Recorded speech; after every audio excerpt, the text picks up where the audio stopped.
Acho que dá para um jogo de mais 3 perguntas.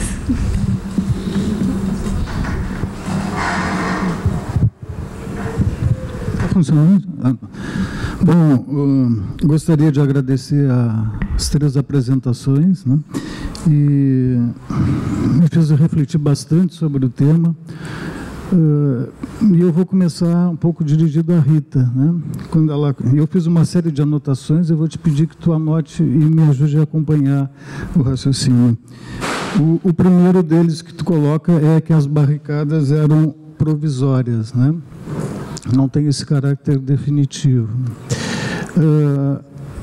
Eu te colocaria nesse primeiro momento, né, se a gente deve continuar com esse par de oposição binária entre permanente e impermanente, ou se a impermanência já não faz parte da própria, se a permanência já não está contida na impermanência, né? Depois tu comenta uma coisa muito sutil no teu texto sobre o Walter Benjamin, sobre o tema da memória e dos lugares, né? E dessa feliz coincidência de 68 com 1848 das barricadas nos mesmos lugares, né? Como se a cidade não só reproduzisse essa memória, mas ela soprasse nos ouvidos, né? Essa escuta, que uma cidade que está sempre escutando, guardando, armazenando memória.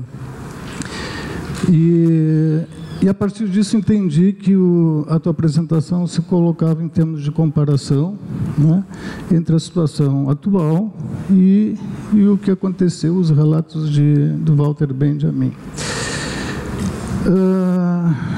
Eu acho, sim, que as barricadas e as ocupações são a mesma coisa, enquanto a gente entenda que elas são garantias de território que a gente está prestes a perder, né? Um se trata de bairro e o outro se trata de lugares menores, mas ambos são umas espécies de defesa, de reclusão, de se auto-sitiar para a defesa do território, ok? E eu gostaria de levantar também a outra questão, que essa não é essa é uma das outras formas de insurreição, né? Eu gostaria de levantar a fileira, a coluna, a marcha, né? Que são resistências in motion, em ação, né? Não de permanência, mas de deslocamento, né? E acho, sim, concordo contigo plenamente, a barricada é possível. E se não é possível hoje para algumas pessoas, é porque elas estão já conformadas com a sociedade do controle e acham que esse tipo de possibilidade é uma impossibilidade. E eu volto a repetir que essa impossibilidade é possível, sim, e talvez barricadas talvez mais reativas que as próprias de 48, né? Que é o esforço da imaginação. A outra questão que se coloca é a questão das ocupações. A gente não pode generalizar, como outros colegas falaram, que todas as ocupações são iguais, né? Devemos fazer uma diferenciação entre as ocupações dos movimentos do sem terra, da luta pela moradia, pela residência, etc., etc., né? As ocupações que a gente enfrenta, vou falar universitária, são provenientes da classe pequena burguesa ou burguesa, da burguesia classe média, com algumas exceções, né? Então, não se trata das mesmas pessoas da barricada de Paris, né? Não se trata das mesmas pessoas que ocupam os prédios pela luta pela moradia, que não têm de morar, ou pelos sem terra, né? Então, são situações bem diferentes e bem delicadas, né?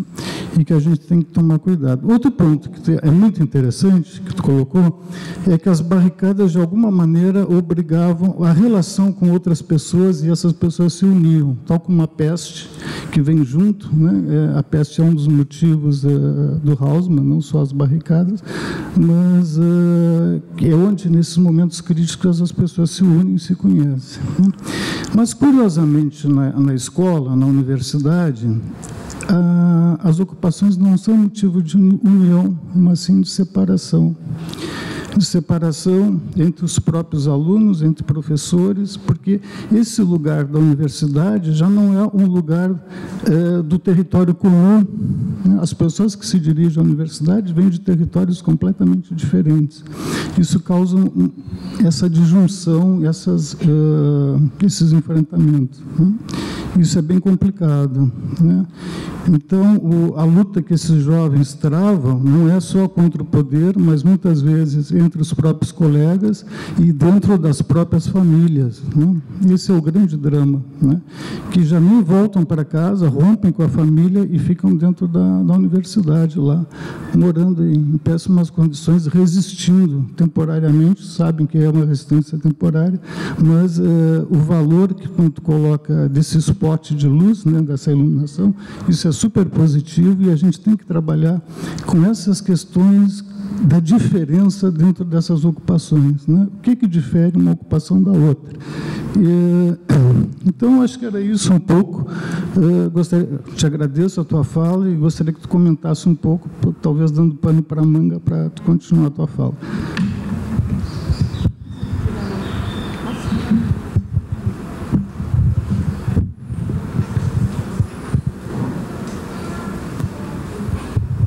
Bom dia a todos e todas. Beleza? Eu fiquei assim em dúvida se ia usar palavras, Mas, a título de provocação, eu acho que vale a pena.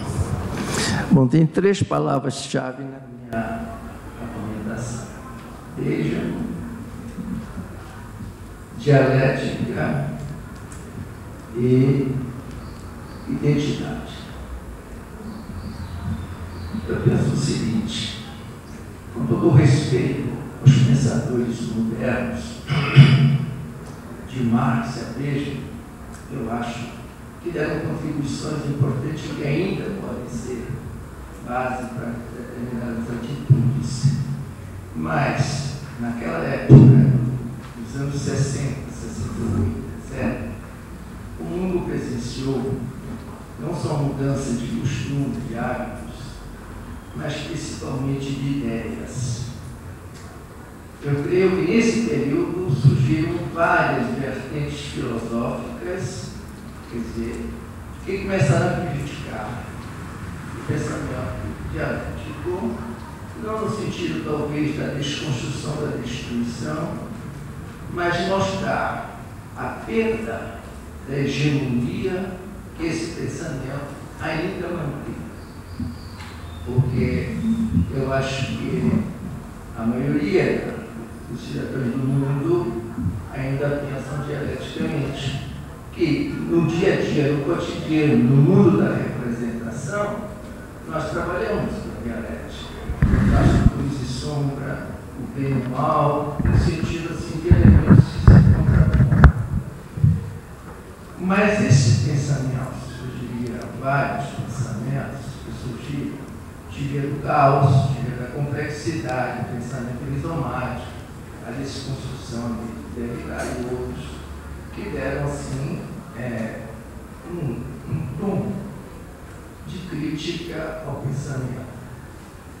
Inclusive porque, quando eu me refiro a ele, eu acho que na sensibilidade dele, analisa isso, nós temos como arquitetos e urbanistas, temos usado muito dele, porque ele vivenciou a cidade, ele criou narrativas sobre a cidade, que eu acho importante na sua época. Não esquecendo que já tem quase um século que essas narrativas, essas observações sobre a cidade tiveram um impacto muito grande nacional. Evidentemente, nós estamos presenciando, a partir da segunda metade do século XX, uma mudança paradigmática de controle social. Quer dizer, nós vejam Marx, Nietzsche, etc., vivendo em sociedade em que a dialética tinha uma função muito, e ainda tem, mas ela perdeu, em determinado momento, a hegemonia. Não é que ela perdeu, ela perdeu a hegemonia da forma de pensar, digamos, as circunstâncias. E dessa maneira eu sinto que, como David, que é assim, digamos, a personagem mais citada nesse encontro,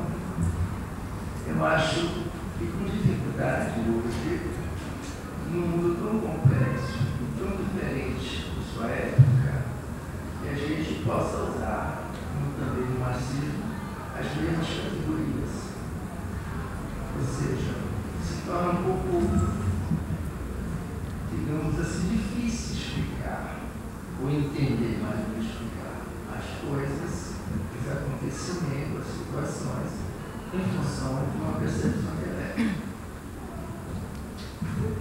Então, esses novos pensamentos fizeram com que esse pensamento moderno, que ainda continua, ele coexiste, assim como a sociedade disciplinar e cristã, ele continua, vamos dizer que não. Eu, por exemplo, acho que, de qualquer forma, se você é um marxista, você continua sendo na macropolítica. Só que há uma percepção então, mais contemporânea que se chama micropolítica, com mais características assim, inclusive com rebatimento nos processos da subjetivação. Inclusive porque a subjetivação hoje não é mais formada em ambientes confinados, como se os dispositivos de poder. Mas hoje esse controle social é na formação da subjetividade de espaços abertos, espaços de fluxos, em que nós estamos assim, no dia a dia formando a nossa subjetividade através de diversos meios que as tecnologias avançadas têm permitido. Então, eu acho que pensar, hoje, se a gente for pensar o urbano, com as categorias da modernidade, se encontra diante de uma complexidade muito maior, de inovações ecológicas, sustentabilidade, uma série de elementos que dão uma dimensão um pouco diferente de que se imaginava a cidade no século XIX. Mas eu penso, primeiro, nessa questão do papel e da função importante de igreja. Porém, eu acho que o pensamento dele, pouco em termos que a gente ainda utiliza, mas a hegemonia desse pensamento, eu acho que em função dessa complexidade de coisas que estão ocorrendo, eu acho que não seria talvez suficiente para explicá-las ou se explicá-las de uma maneira diferente. Essa é uma observação que eu faço a pensar. Páscoa, vamos sintetizar que tem mais uma pergunta ainda para esse bloco, tá? Desculpa te interromper. Completar então sobre a questão a questão da dialética, que eu já falei que há uma substituição, embora continue hegemônica da dialética no mundo, mas da identidade. Eu sempre, embora a gente fale, é a palavra muito usada em todos os discursos de identidade. Se a gente entende identidade como mero reconhecimento no mundo da observação, tudo bem, é uma recognição, tudo bem, mas na hora que se trata um valor ainda independente de alguma coisa que permanece, identidade, essa homogeneização da criança, dos indivíduos, etc. Mas a identidade, ela passa sempre, digamos assim, um elemento de reconhecimento, mero reconhecimento.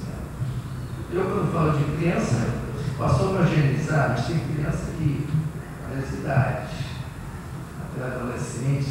Então, essa homogeneização, isso aí perde um pouco o sentido. Inclusive porque, durante os séculos, a dialética subordinou o conceito de diferença. A unidade subordinou o conceito de diferença. Havia identidade, havia diferença na identidade. Então, tirar a identidade como um elemento dominante do pensamento, mas reconhecer a identidade como mero reconhecimento, a exterioridade que se apresenta no mundo da representação, na macropolítica, mas na micropolítica só há realmente a diferença, que era, digamos, o pensamento contemporâneo. Então, obrigado.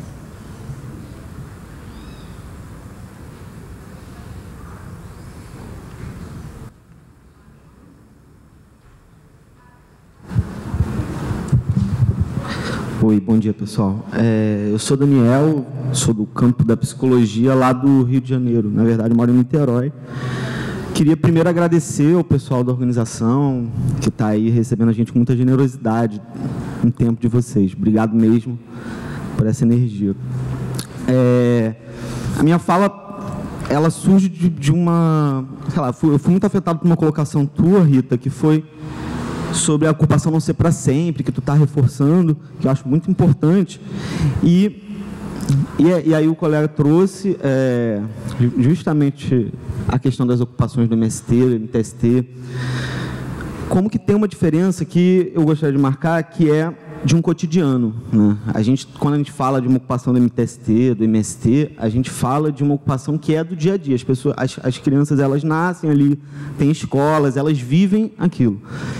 Então, eu coloco uma questão que acho que é para todos nós, que é o quanto nós estamos dispostos a tornar esses atos como ocupação ou como outras formas parte do nosso cotidiano. Que eu acho que isso implica em um risco, né? Que eu acho que é o que a Rita marcou também, que é colocar esse corpo à prova nesse dia a dia, é enfrentar certos perigos.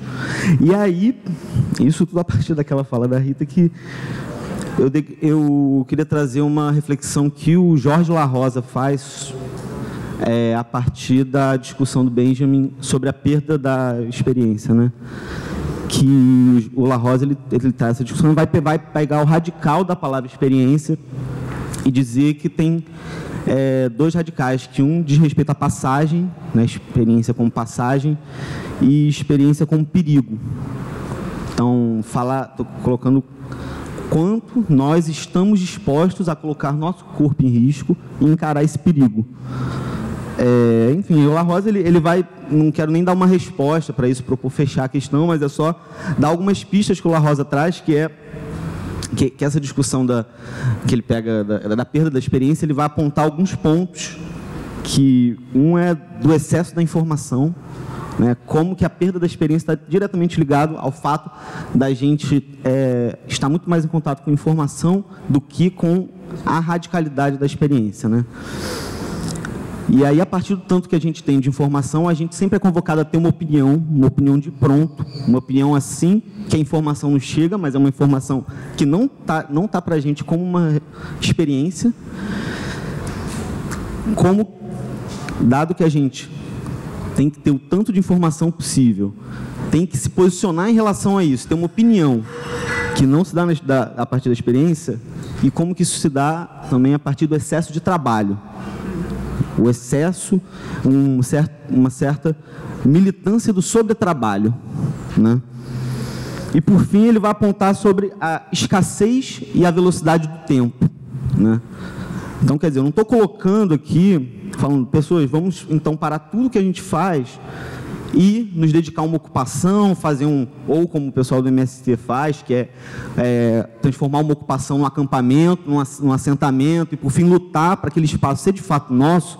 Não estou falando para a gente abandonar tudo que a gente faz, mas sim colocar em questão como que esses pontos, o excesso de informação, o excesso de opinião, o excesso de trabalho, a escassez do tempo e a velocidade do tempo, e o quanto que a gente está disposto a abrir mão de alguma dessas coisas para poder, de fato,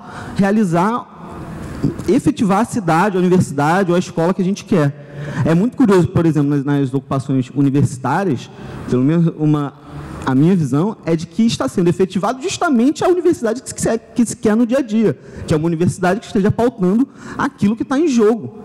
Então, o quanto que a ocupação de fato não é para sempre, mas o quanto que a gente está disposto a transformar a ocupação em algo que é do nosso cotidiano. Obrigado.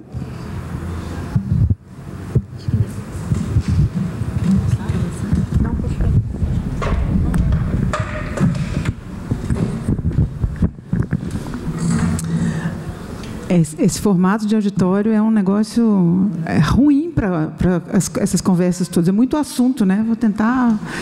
Tomara que a gente continue assim. Mas eu queria começar pelo que você falou, Pasqualino, porque eu também tenho muitas dúvidas sobre que marxismo hoje, né? E como é que a gente trata, na verdade, você fez uma afirmativa aí que eu acho crucial, quando você diz que o problema é que a dialética subordinou a diferença, né? E no momento atual, se você tem a diferença como algo que é exposto, que é uma ferida exposta no mundo, né? Como é que a gente faz quando as questões da luta de classes, o achatamento dos trabalhos, a compressão do tempo, o precariado, essas questões estão todas aí, né? Então, acho que talvez, eu não acho que haja um esgotamento desse pensamento moderno, mas eu acho que ele encontrou outros pares de diálogo.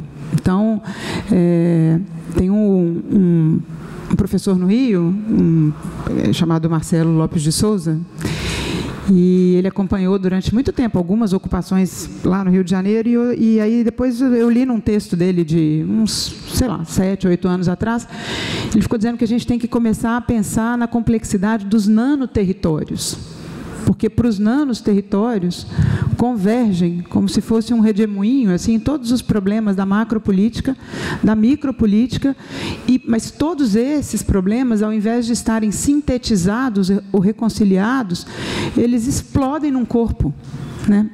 Então, acho que a gente está só começando uma tarefa de pensar essa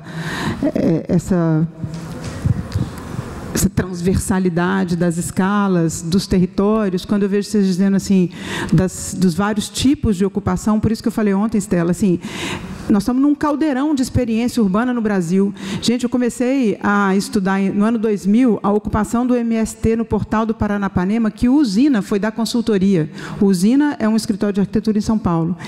E era aquilo, assim, um elétron fora da rota no Brasil. Hoje, todo mundo aqui, a gente pode fazer uma enquete, quantos tipos de ocupação você conhece? Quantas formas de resistência que você se joga nelas, né, com seu próprio corpo, sem ter passado a viver de forma aguda uma opressão que está exatamente no seu corpo, que é corpo mais controlado, quando você dorme exausto e não fez 1/10 do trabalho que te era devido fazer, porque alguém e as máquinas ao seu redor estão dizendo que você está submisso a elas, né? Então, acho que a gente tem só um começo de um problema filosófico, que é como a gente vai conjugar. E eu concordo, assim, muito, muito, muito mesmo, acho que é uma dificuldade teórica que a gente precisa fazer, que é como pensar a diferença, como pensar a micropolítica, mas também, do mesmo jeito que eu respondi para a Jeanne-Marie, do mesmo jeito que a gente não pode sucumbir ao fetiche do ativismo, a gente não pode sucumbir ao fetiche da micropolítica, porque ele também implica numa forma de isolamento, se a gente quiser, né? Então, acho que e aí eu acho que como você falou, assim, a complexidade mora ao lado da dialética, com categorias que se sobrepõem, que às vezes não é impossível conjugar. A gente tem um grupo de estudo sobre Lefebvre e a gente fica lendo a gente leu durante muito tempo Crítica da Vida Cotidiana, e o Lefebvre, como todo mundo sabe aqui, escreve muito, fala muito, então você tem que ficar imaginando com quem ele dialoga, né? Então, ele, um intérprete de Marx, alguém que trafega da sociologia para a filosofia, numa determinada altura do Crítica da Vida Cotidiana, que é um livro escrito ao longo da vida dele inteira, conversa lá com a diferença, sem citar nenhum dos pensadores que, àquela altura, no momento em que ele está escrevendo, estavam, na verdade, erguendo esse conceito, né? Estavam fazendo filosofia, como a Jeanne-Marie falou ontem, assim, né? Estão lá os inventores de conceitos, que foram Félix Guattari e Deleuze, né? Mas, então, eu não acho que a gente precisa buscar nenhum tipo de convergência entre essas categorias, e acho que também a gente não pode incorrer no abandono dessas categorias, no abandono prematuro dessas categorias, assim. Acho que a gente está num momento de, sei lá, de colocar as cartas na mesa, assim, não sei, é só o meu jeito de olhar para a questão. E aí, tanto para o Daniel quanto para o Fuão, eu queria dizer, assim, eu acho que não tem generalização possível nessas formas de ocupação. O meu jeito de olhar para o problema foi muito uma tentativa de olhar que cicatrizes esses protestos, essas formas de protesto, a marcha, o acampamento, o assentamento, isso vai deixando no espaço urbano. De que jeito isso vai reverberando? Mas isso é um trabalho isso é orivesaria, assim, você consegue descrever, você consegue pensar as subjetividades, as contracondutas, a produção de subjetividade que está envolvido, mas essa cicatriz, né, a gente também está longe de saber narrá-las, assim, e aí eu sempre fico lá também pensando no Benjamin, falando que todo monumento, na verdade, é um monumento para a barbárie, né, porque não tem tipologia possível para escrever essa história dos vencidos, e a arquitetura não escreve a história de quem perdeu. O urbanismo não foi inventado no século XIX para pensar nos sem nome, nos que moram na rua, nos que não têm raiz, os que não têm âncora. Esse discurso é o discurso do poder, ponto, instituído. Então, a Paola ficou falando ontem, acho que a gente tem que talvez inventar uma outra disciplina, porque a gente sabe qual é o trilho pelo qual ela corre, né? Então, acho incrível assim, que a gente consiga pensar, não pela perspectiva da tipologia, Fuão, mas exatamente por essa ideia de que jeito uma ocupação permanece, né?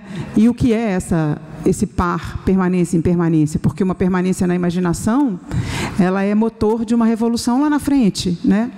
Uma cicatriz em mim pode reverberar na quantidade de poder, nas relações de poder que eu estabeleço, não sei, né? Mas é infinito, assim, é uma biblioteca impossível de fazer, né? E isso tudo, se a gente quiser olhar só para cá, né? Basta, assim, se você começa a pensar nas experiências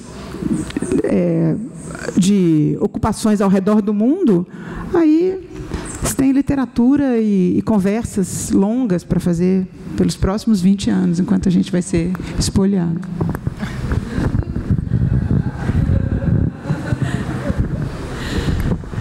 Eu queria só comentar em relação ao que o professor colocou.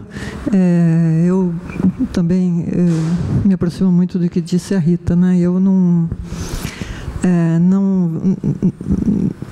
consigo pensar na produção de espaço urbano contemporâneo abrindo mão do entendimento marxista da lógica do capital. Para mim é impossível, impossível. Então, e com tudo que isso envolve, né? Então, eu acho que tem fenômenos contemporâneos. A cidade produzida hoje, ela está, em muitos sentidos, radicalizando a lógica de exploração, né? Mais-valia, enfim, fetiche, tudo que o Marx já colocou no Capital, está radicalizando. E produzindo, né, espaços urbanos, novas formas de produção do espaço urbano se assentam inteiramente nessa lógica, né?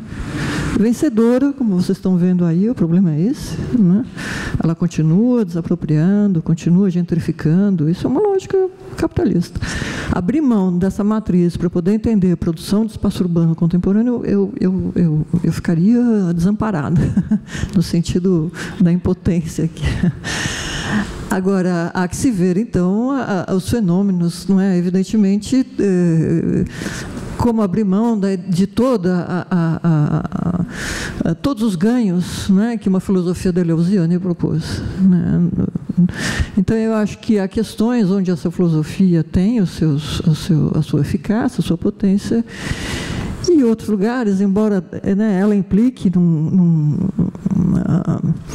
ela se contrapõe, né, frontalmente à dialética. É preciso ver isso também nos anos 70, na França, como é que está despontando nos anos 60 esse tipo de filosofia, o PC francês, os impasses ali que estavam ocorrendo. Quer dizer, também tem um caldo, né, de cultura onde ela se alimenta e se contrapõe, né? Acho que a gente não pode esquecer isso também, que tem particularidades, né, de produção material, histórica de uma filosofia que precisam ser incorporadas no entendimento dessa filosofia. Eu viria no sentido também de acionamento das múltiplas formas de reflexão que nos são de interesse, né, para a gente poder dar conta do que está ocorrendo, né, e não simplesmente colocar uma no lugar da outra, né. Eu não posso entender um corpo trans usando marxismo, tá certo? Não vou entender isso, né?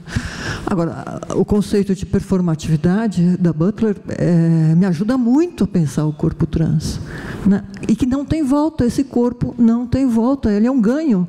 O corpo trans amplia o mundo de todos nós aqui, não é isso?